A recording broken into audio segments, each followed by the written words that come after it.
What's going on, fight fans? Welcome back to the channel. We've got a stacked lineup of MMA news today, full of heated rivalries, controversial statements, backstage drama, and major fight implications. So don't blink, let's jump straight into it. Paddy Pimblett fires shots at Arman in Tom Aspinall's latest video. The ongoing tension between Paddy Pimblett and Arman Tsarukyan just took another turn, and this time, Paddy didn't hold back. Appearing on Tom Aspinall's latest YouTube upload, Paddy once again addressed Arman's recent win over Dan Hooker, and it's safe to say he wasn't impressed. While he did acknowledge that Arman looked solid during portions of the fight, Paddy quickly dismissed the performance as nothing special. According to Paddy, beating Dan Hooker on the ground isn't exactly a high-level achievement. He argued that almost anyone with basic grappling knowledge could have found success in that position. In his words, if you throw a competent jiu-jitsu practitioner into the cage with Hooker, they're probably going to look dominant too. Paddy went on to explain that Hooker has always been known more for his striking and willingness to brawl than for his submission defense. He even admitted that he enjoys watching Dan fight because of the chaos and violence he brings to the cage. But from a technical standpoint, Paddy claimed Hooker's ground game has long been a weakness. That's where he shifted the focus back to Arman. Paddy pointed out a moment in the fight where Arman nearly got caught in a guillotine choke. To him, that was more revealing than anything Arman did well. He mocked the situation, saying Arman didn't escape because of elite technique, but rather because of flexibility and scrambling. Paddy suggested that if he ever managed to lock in a guillotine on Arman,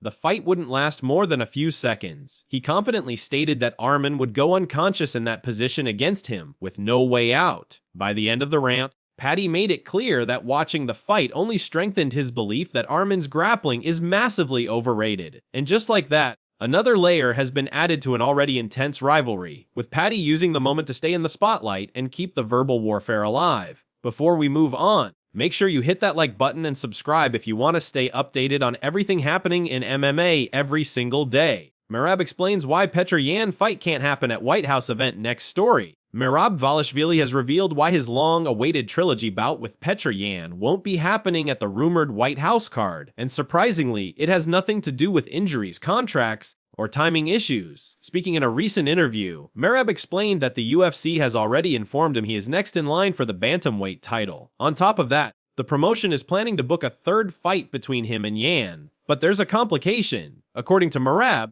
the UFC made it clear that the fight cannot take place at the White House event in June because of Yan's nationality, with Yan being Russian. The location presents political complications that make the matchup impossible to book for that specific venue. As a result, the trilogy fight is still expected to happen, just not at that historic location. It's an unusual situation, and one that highlights how external factors can sometimes impact matchmaking in ways fans rarely consider. Dan Hooker says feud with Paddy has crossed the point of no return now to one of the ugliest rivalries currently brewing in the lightweight division. Dan Hooker has made it clear that there is no coming back from the ongoing war of words between himself and Paddy Pimblett. Over the past few weeks, the exchanges between the two have grown increasingly personal, with both fighters trading insults that go far beyond standard trash talk. Hooker revealed that things escalated after Paddy made dismissive comments about his grappling ability, which Hooker viewed as disrespectful. Hooker claims that Paddy acted friendly toward him in person, but completely changed his attitude when cameras were rolling. That shift didn't sit well with him, and he responded publicly. But things truly exploded when Hooker referenced a deeply personal tragedy involving someone close to Paddy. Many fans felt that line should never have been crossed, but Hooker made his position clear. Speaking to Combat TV, Hooker admitted the comment was intentional. He said if someone wants to play dirty, he's willing to go even darker. In his words, once someone opens that door, there's no reason to hold back anymore. Hooker said Paddy succeeded in provoking a reaction, and now both sides are fully locked in.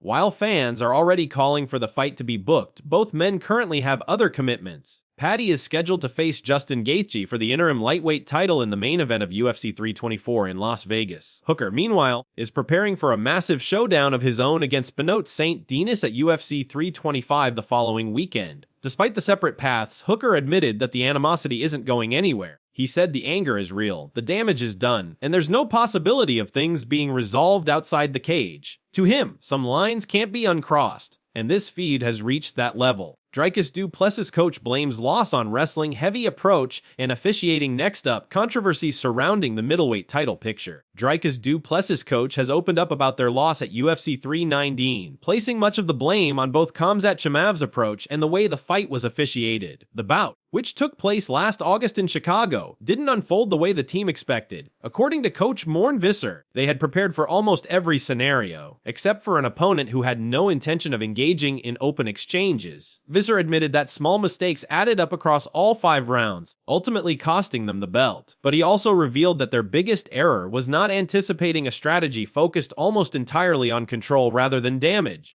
He said if they had known Khamzat would rely so heavily on holding position and stalling exchanges, they would have drastically altered their game plan. In fact, he claimed they would have scrapped striking altogether and focused exclusively on wrestling. Visser also criticized the officiating, suggesting that the referee should have stood the fighters up multiple times. While he acknowledged that wrestling is part of MMA, he argued that prolonged inactivity shouldn't be rewarded. He was blunt in his assessment they didn't have answers for that style of pressure at the time, but he promised that would never be the case again. He went even further, claiming that Khamzat has no chance against Dricus on the feet or in the clinch, and that his only path to victory was laying on top for 25 minutes. While he gave Khamzat credit for executing that game plan effectively, he made it clear that a rematch would look completely different. As of now, neither fighter has been booked, leaving one of the most intriguing rivalries in the division unresolved. Justin Gaethje promises violence ahead of UFC 324 showdown with Paddy. Now let's talk about Justin Gaethje, who is already setting the tone for what could be a brutal main event at UFC 324. Gaethje didn't sugarcoat anything when discussing his upcoming fight with Paddy Pimblett. He made it clear that his goal isn't just to win, it's to hurt. Justin explained that his entire strategy revolves around dragging Paddy into the later rounds, where fatigue sets in and experience begins to separate contenders from pretenders. To him, cardio is everything. Once an opponent is exhausted, he believes he can take complete control. He referenced previous fights with opponents like Dustin Poirier and Michael Chandler, saying those fights showcased how dangerous he becomes the longer the battle goes. He even suggested that if those matchups had been scheduled for 5 rounds instead of 3, the outcomes might have been far more violent. That same mindset is exactly what he's bringing into UFC 324. Justin repeatedly emphasized that he wants to push Paddy into the championship rounds and break him there. This isn't about playing it safe. This isn't about point fighting. This is about imposing his will. He revealed that his mental preparation has been just as intense as his physical training. According to Justin, he's been forcing himself into the darkest possible mindset, reminding himself constantly that this fight is going to hurt, and embracing that idea rather than fearing it. When he reaches that mental space, he believes he becomes one of the most dangerous fighters on the planet. Based on his words alone, it's clear Justin Gaethje isn't planning to leave anything behind in that octagon. Matt Damon shares unexpected story about meeting Henry Cejudo. Now for a story that caught a lot of fans off guard. Actor Matt Damon recently shared an experience involving former 2-division UFC champion Henry Cejudo, and it offered a surprisingly thoughtful perspective on how we perceive fighters. Appearing on the Joe Rogan Experience, Damon explained how people often imagine elite fighters as intimidating, aggressive, larger-than-life figures, but in reality, many of the most dangerous individuals in the world are also some of the most humble. He recalled attending a UFC event in Los Angeles, where he was backstage talking with one of the organization's lawyers. While deep in conversation, a quiet, unassuming man approached wearing glasses, khakis, and a button-up shirt. Nothing about the guy suggested he was one of the most accomplished combat athletes on the planet. Then someone turned to Matt and said, "Do you know Henry?" That's when Damon realized he was standing next to Henry Cejudo. He joked that this was someone who could destroy him effortlessly, yet carried himself with complete calm and politeness. He even noted that Henry looked like someone an ignorant person might underestimate, which made the reality of who he was even more striking. Both Damon and Rogan reflected on how the most capable people often have nothing to prove. Rogan compared it to elite military operators, explaining that loud bravado is usually insecurity in disguise. Damon agreed, saying his interactions with fighters consistently showed the same pattern. The stronger someone truly is, the less they feel the need to broadcast it. It was a rare moment of insight into the psychology behind elite competitors. John Anik believes UFC events are too long now, to a topic that sparked serious debate among fans. UFC commentator John Anik recently shared his belief that fight cards have become too long and too exhausting for both viewers and broadcasters. Speaking on the Spinning Backfist MMA show, Anik explained that 15 fight cards are simply too much. Instead, he believes events should be limited to around 10 or 11 fights, creating a more focused and digestible experience. He pointed out that fans are being asked to commit to nearly 8 hours of viewing across more than 40 Saturdays per year. Even for hardcore supporters, that's a massive demand. Anik acknowledged that the UFC has to balance many moving parts, including television partners, global scheduling, and a massive roster, but in his opinion, the current model is overloaded. He suggested that trimming the roster by roughly 150 fighters could lead to higher quality cards and a more sustainable structure. From his perspective as a broadcaster, he admitted that calling these events can feel like doing back-to-back Super Bowls every weekend. His comments have fueled ongoing discussions about whether less content might actually improve the overall product.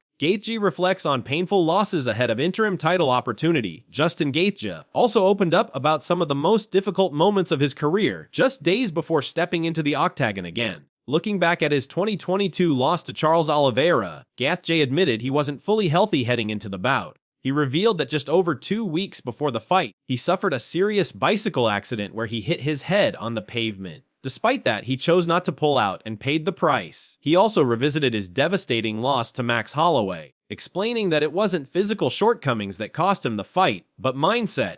He admitted he approached the bout too casually and failed to tap into the intensity he normally relies on. That experience haunted him, especially the final seconds where he was knocked out. It's also the primary reason he wants a rematch with Holloway in the future. Now, at 37 years old, Gaethje has another chance to capture interim gold. Having already won the interim belt once back in 2020, this weekend represents a potential redemption chapter in his career. Aspinall's teammate defends him after eye poke controversy. Finally, we close with an emotional story surrounding UFC heavyweight champion Tom Aspinall. Following the controversial eye poke that ended his last fight, Aspinall is expected to undergo surgery, with no clear return date yet, despite medical confirmation of the severity. Some fans online accused him of exaggerating the injury. That backlash didn't sit well with his teammate Modestas Bukauskas. Speaking publicly, Bukauskas described the criticism as disgusting, especially given everything Aspinall has done for the promotion. He reminded fans that Tom stepped in on short notice, defended interim gold without hesitation,